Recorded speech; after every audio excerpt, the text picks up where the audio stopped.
I once went to a parlor to try out a massage with a happy ending. The middle-aged lady tried her best, but I really just felt nothing, just nutted and went. The massage was nice, I guess, but I could tell she wasn't really putting her soul into it. Overall, it was a very disappointing experience, having to waste $60, have a mediocre massage, and a hand job that was less arousing than me smelling a new book out of the store. Yet somehow, some way, Fujimoto let me down even more with how utterly garbage the ending to Chainsaw Man was. In the past couple of years, shonen mangaka have decided to murder their stories in their last 5 chapters. Except you, Pookie, you were fantastic.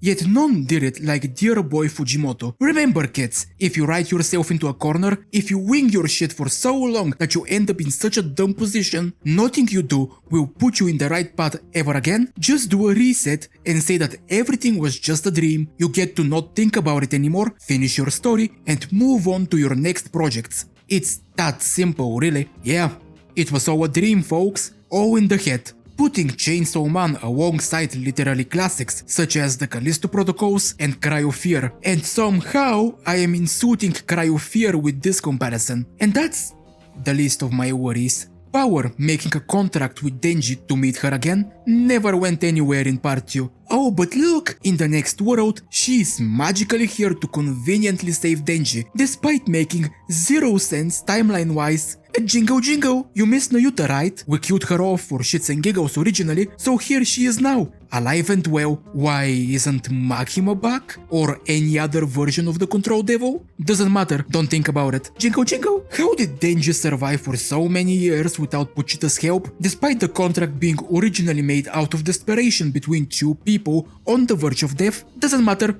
Don't think about it. Jingle jingle! Why didn't Teresa show up at all in part 2, despite every other hybrid appearing? Doesn't that contradict her actually falling in love with Denji? And now that Makima is gone, she would have more than enough reason to go back to him and try experiencing that normal life she wanted with him. Hell, isn't she basically back to being an emotionless soldier in the USSR? Her freedom stolen from her once more in the new timeline? Don't think about it too much. Jingle jingle! Isn't Kubeni a sex worker now? Did Kishibe unironically just dip and go to the Maldives, leaving the new Control Devil with a mentally unwell teenager and hoped for the best? Better yet, he probably saw all the shit happening at the same time and just decided to do nothing? Yoru and Asa having 0 conclusions to their stories despite being the main character and main antagonist, with Yoru's final spoken words being about having sex with Denji. Doesn't really matter now, does it? Puchita's real nature still not being revealed, plus the final middle finger is him using his power in a way that never worked before. The reset makes 0 sense when you compare previous examples of concepts being eaten not just 5 chapters ago. Yet magically, now it resets the entire timeline. The world never reset, it just kept going as if nothing happened, meaning Denji would still be inside the Bug Devil with no memory of how he got there, alone, afraid and slowly dying. But nah, magic bullshit reset to the rescue, teams and such. As for teams and such, I find it ironic that it became so used when describing Chainsaw Man, yet it fails at that too. Fujimoto basically bashed Denji's door open, shot him in the head, beheaded Nayuta, murdered his pets, burned his apartment, gave him every bad event possible, pissed on his corpse, and then said, by the way, you are addicted to Chainsaw Man for using it as your only tool for protection, and you made bad choices all over, despite him transforming less in part 2 than in part 1 and narratively Denji choosing pretty much the best options he possibly could have despite the shit-smeared hand he was consistently given. Like, I am ashamed to say it, but do we really have to take Fujimoto as our canon source? Am I truly supposed to believe that Denji made bad choices and was addicted to Chainsaw Man when he had a pretty normal life at the start of part 2, up to his apartment burning down, raised Nayuta on his own and managed to turn the Control Devil to a, at the very least, more good-natured person, raised money for her future, hoping to give her the life he couldn't have, immediately gave up on Chainsaw Man after being threatened with Nayuta's life? Hell, even before that, He kinda gave up on his own due to Nayuta cock-blocking him. Chainsaw Man was a tool for fame, so if he can get bitches, there is no point. Chainsaw Man was never a drug, it was a tool. You can give me all the ominous Kid Denji and Puchita dream sequences all you want, Fujimoto, it still doesn't change the fact you wrote a story that completely contradicts what you're trying to tell me. You cannot trap your character in a lose-lose scenario, then say, see? He actually has a problem. What was he supposed to do in the fire apartment segment? Not go there, murder the innocent mob of people, murder the hybrids from the get-go, just let them take and probably kill Nayuta? Picking the Chainsaw Man option quite literally is Denji's best option most of the time. It's either you will eat shit and bad things will happen to you, or you potentially could fix the bad things with your power. We should somehow take him transforming to fight devils as a bad thing and... No, it doesn't work like that. You cannot force Denji in an impossible situation, take away his reward when he finally gets it, and then call him addicted. Very cool monologue, Puchita. At the end of the day, Denji truly had a better time being a starving, dying, homeless kid, fighting for his life on the daily, being a slave to the Yakuza. Truly could never compare to his normal life he was content with. Aki? Power? Nayuta? Who is that? And to top it all off, the Denji we know exists no more, replaced by a Denji living as pretty much a slave to power and Nayuta, fighting for his life against devils with no powers of his own. But it's chill, his bosses are cool this time around. So what if he dies of a freak accident in 20 minutes after the chapter ends? Look at Denji and Asa hugging. Well, not really, considering he just helped her not fall, but isn't it romantic? Well, no, considering this is probably the last time the two of them will ever meet.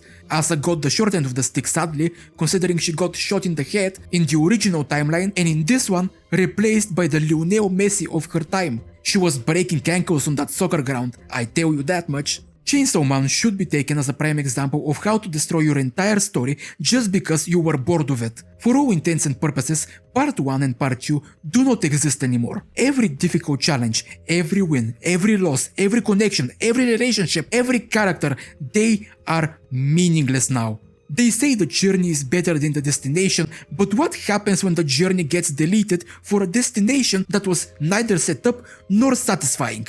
Chainsaw Man Part 2 had many problems, side characters being irrelevant and quite honestly forgotten, antagonists that came and went, with the main antagonist being relegated to a XD waifu, and the main antagonistic force of the story, Death Devil, only exists for a cheap plot twist, where it was revealed that she wasn't one of the horsemen, she was the other one. The less said about Fami the better, but yet again, what is there to say about her really? Bringing every hybrid from Part 1 except the most story relevant one, and the second one that could have been good to see more of, Katana Man, does pretty much nothing. Barem was a cool agent of mayhem and an interesting antagonistic driving force that tormented Denji every step of the way, and he's gone. Yoshida is an interesting character that was full of mystery even back in Part 1, so now's the perfect time to, and he is gone. The Blood Devil contract could be a cool personal conflict for Denji, where he swore to meet and befriend the new one, yet there was always the possibility that they would not like each other. That conflict could have been cool to see if it existed, of course. Kishibe. Kishibe who? I only know an old dude named Ivan living in Moscow. No reason for him to be in Japan, really. Fumiko was Fumiko. Seemingly she narrated the aftermath years in the future, but does that mean anything now? No, nah, not really. And Denji. Poor, innocent Denji. An incredible moron who tried his absolute best to do the right thing in his shit show of a life, only to be accused of being addicted of the only tool that made him and his peers safe and deemed happy only when he had nothing. Did he want more when he got the peaceful normal life? Of course he did, but he disregarded his wants. Because he was content in the now, because his life wasn't so bad now. Sadly, he didn't have the choice, he never did. Nor in his life, nor in his end. Erasing him and everything that happened and creating a new him. One who will never grow, will never find freedom, will never live a peaceful, normal life, and will be a slave to the person he once called a friend, due to a contract the original power would have never done. The brother, the sisters, the mentors, the love that could have been but never was, and his freedom he fought and lost so much for. Gone, taken away from him forcefully by his best and for a long time only friend. So I ask, what was the point? What was the point of Asa and Hyoru? What was the point of Denji? What was the point of part 1 and 2? If at the end of it, in a snap of a finger, with no setup of it being possible at all, it gets taken away, Fujimoto, with his very convenient power, told us that by any point in time he could have just taken everything away. So what was the point? For me, an all a dream or all in the head or something similar type of ending are the worst possible cop-outs a writer can take. It destroys everything built thus far for a cheap, happily ever after ending. Sure, sometimes it can work if it was set up for a long time, like Stone Ocean or The Big Lebowski, but The Big Lebowski, Chainsaw Man Part 2 was not.